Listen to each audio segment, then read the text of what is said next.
Digicom Weekly Growth Marketing Podcast.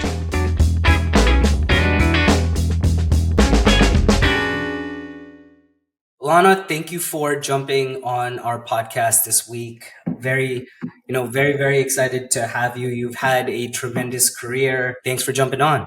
Thank you so much for having me. I'm really excited to be here. Of course. Could you tell our listeners a little bit about your story and journey? Sure. So currently I am the head of growth at Cash App and Afterpay US. And so I lead our media and performance marketing, all of our CRM and customer engagement, MarTech, growth marketing operations. And so prior to this, I joined Cash App actually via the acquisition of Afterpay, where I was leading our global growth team across Australia, New Zealand, the UK, Europe, the US, and Canada. And so before Afterpay, I was working a company called Hair Story. It was a direct-to-consumer hair care brand. Started, I think I was maybe the 10th employee. The company was still pretty early, had a product, but no real marketing. So had the opportunity to join and lead all of our digital and kind of grow the company while I was there across the marketing function, the digital function, and serve marketing not just for the DTC channel, but also for our B2B channel, because we sold into salons and into hairdressers. Before Hair Story, this is where I guess things get real interesting. I originally started my career on Wall Street, and I know a lot of people are probably like, what? What is, I don't think it's as common now, or maybe it is. But so I started as a research analyst, where I spent about 5 years publishing research. And I always say, I think it was a great, looking back on it now, having transitioned into marketing and growth, I think to me, it makes a lot of sense. But as a research analyst, you have to really understand quantitative data, qualitative data, problem solve, present your ideas in a very cogent and clear way, both in written form and to clients and salespeople in verbal form. And you have to eventually learn how to convince people through your data and your reasoning and your logic and your research and your presentation skills that this is actually a good idea for them to take on. So all of those things, I think, looking back, were really great to learn. And then, ultimately decided, well, as much as I enjoyed finance, it wasn't for me. So I left, started a company. We went through YC, raised a few rounds of funding, ended up having a soft landing with another company back in early 2017. And after my company, it was a fantastic experience. It was called Vive. It was essentially ClassPass for the beauty industry, last minute appointments via a network of salons in a handful of cities. We kind of had that founder dilemma of I'm a jack of all trades, but master of none. What do I do? I'm not I can't go and be a salesperson, or I can't go be a product person. I've never done that one job before. So in my crisis of confidence, I had a few friends from YC reach out to me and wanted my help and my expertise in marketing their companies. And so started doing fractional marketing work for a few YC companies, some of whom were friends, some of which I had the opportunity to meet. One of them was Flutterwave, which is essentially Stripe for Africa. I got to join them shortly after their Series A, and I'm still tight with the founders, but it was really fun to basically build their growth team and build their growth motion, and for both their B2B and their consumer app product as well. And then I had the opportunity to work on a few other companies along the way at various stages as that fractional head of marketing, fractional head of growth. And then, over time got to realize wow, I'm actually good at this thing. And now I want to go in-house, which is how I ended up at Hair Story. Yeah, that's me. Yeah, that's it's an incredible journey. You've helped so many brands along the way, really, really grow. And it's kind of cool because, how you'd mentioned you worked on Wall Street and you were a research analyst, and there's a quant and a qualitative and presentation, all of that and how it ties together, especially in growth and in the startup space where, you're raising capital, you're doing, you're pulling a lot of insights, and then it's okay, here's our growth trajectory, right? Here's what we have to do to go hit X and Y. And I just think it's really cool that you started your career, being a research analyst. And now for me, especially working with you, it's anything Alanna touches crushes. It's really cool. Yeah. With all of the brands you've worked with, everybody's in different stages, right? You're going from like 0 to 1 million, 1 to 3 million, 3 to 5, and then you're trying to get to 10. And in each stage of growth, founders need different resourcing, or maybe it's inventory, maybe it's digital. What's a piece of advice you can give founders for going from 0 to 1 and then 1 to 3? Yeah, I think when you're going from 0 to 1, the most important thing is, first of all, you have to have a great product. So, and let's assume you have that great product. You have to know why your consumer values it and thinks it's great, which is like essentially like a very crisp value proposition that resonates with the customer. So you have to understand, and it sounds so simple, but ultimately it's like pretty difficult because there's so many products, and pretty much any vertical, there's always noise and competition. So you have to figure out that like value proposition that really lands with your customer. And then on the customer side, you really have to know that customer. So, where do they spend their time? What do they value? What are the kind of everything that you would need in terms of building the product in the first place. But so I'd say the combination of like really nailing your messaging, your value props, your positioning, such that when you start to market, and let's assume you pick the right channel to start with, you can very quickly get signal around how to, like, whether or not something is going to work, and if you need to make a shift. So let's say you've done that, you've found your first channel, and then it's really about like building some repeatability in that motion. Yeah. And I think, also oftentimes working with, brands in their nascent stages, going from 0 to 1, when we're working with those brands, also founders have this idea of, hey, this is my messaging that works, only to go in market to figure out, hey, this works sometimes versus this other specific product benefit is what drives sales, right? Like very much in that form, it's like you had mentioned, it's testing and kind of learning and understanding the messaging. And I think as you're launching more and more products, and also as your company is evolving and growing, right, once you're getting to that 1 to 3, that messaging can change over time, right? Yeah, I mean, because your initial target customer is probably going to grow and expand, and so as the pool gets wider, like the value proposition that will land with like your initial beachhead customers could be very different than who like your expansion customer would be. So yeah, I think like the connection between like growth marketing and product marketing is almost synonymous, like in the early stages. And that's kind of a misconception. Like, to be a really great growth marketer from 0 to 1 or 1 to 3, even, like, really need to understand product marketing. Yeah, I couldn't agree with you more on that. What's a piece of advice that you could give, founders and our listeners from going from 1 to 3?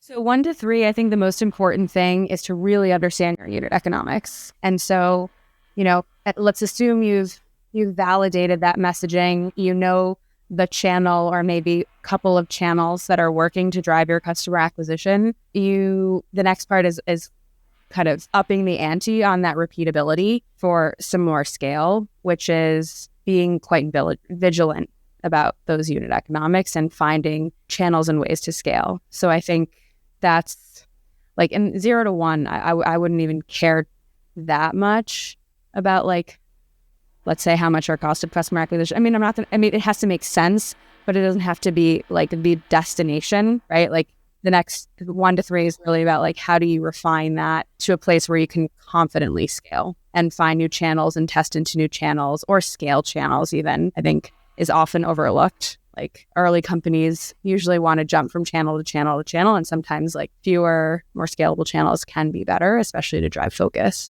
Yeah, I think very much like there's also like the other portion of unit economics, right? Because like we're sitting and doing the math and we're looking at your P&L, and it's understanding your break even point, and then what is profitability. And then I think once you are scaling past the $1 million in revenue mark, and say you have a couple of products that are selling, you also have buying power with your suppliers, right? And so like a portion of unit economics can also go back to, at least like this is how I'm thinking about it. It's like you're going back to your suppliers, and maybe your POs are going to be bigger for specific product types. And so you can start talking about better pricing and I think there's, with a lot of the brands we're working with, from the 1 to 3 mark, we don't see that happen enough, because as soon as you bring down the cost of goods, right? If it's 10, 15, 20%, it's just made your life so much easier in terms of a CPA CAC goal, to become profitable. Yeah, it's also funny. I mean, I don't know if you do this at one. I mean, I guess you could start, but like there's also like a shortening of your supply chain timelines and how you manage inventory at each stage of a company, right? It's like, and if the more and more you scale, like the faster you can turn things around, like the more leverage that also gives your marketing machine. So yeah, no, I agree. Like you have to think about holistically, like all of the levers. And sometimes, even later, like that's customer service or retention and increasing the average order value, or, the lifetime value of the customer. Where do you see digital going in the, next 2 to 5 years? I think it's a really interesting time with the advent of AI. I think like many others have said, like I can foresee a lot of like really high volumes of bad content and quality content really standing out. So I think like there will be probably more of an emphasis on, I would emphasize more on quality rather than quantity. I think it'll be quite interesting to see what happens with SEO. That probably is a channel that is going to change. I think there's also probably going to be more of a swing towards like brand marketing and providing more like kind of with that quality, like how do you think about every single touch point as a representation of your brand? And like, I think it'll elevate the importance of brand marketing, mainly because a lot of the digital touch points can become much more one-to-one instead of one-to-many. So with AI, like a lot, like for instance, like your email's already been increasingly personalized, or like SMS, CRM, everything is increasingly personalized. Like I think we'll just continue to see that move even further, such that like your marketing channels can almost feel a little bit like sales channels. And then you have really like your big, broad brand channels that give you that more like awareness and brand halo.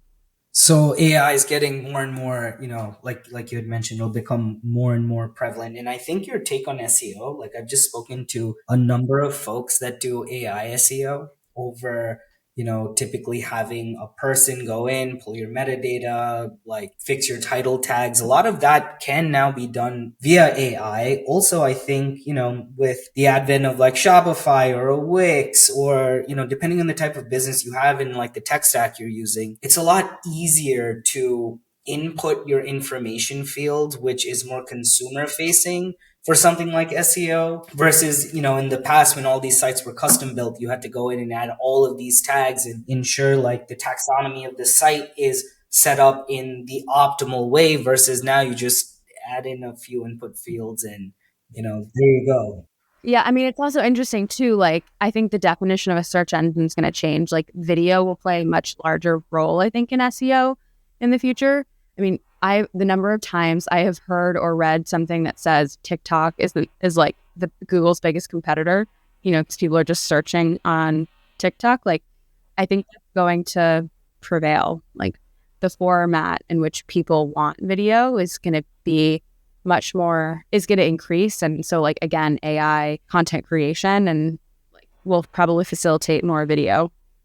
Yeah, and this, like, I agree with you very much. I do so much research on YouTube, right? And like even when you're Google searching, right, one of the graphs below the sponsored ad is like almost always a video carousel, depending on specific topics, right, or questions you're asking. If there's a video about it and that video has indexed on YouTube, it will also likely index on search. And then it's like, wow, this could also become a sales channel for, the brands that aren't leveraging as a sales channel. And then now, like you had mentioned, right, like TikTok videos, they have YouTube shorts, which is another area to serve both organically and through paid.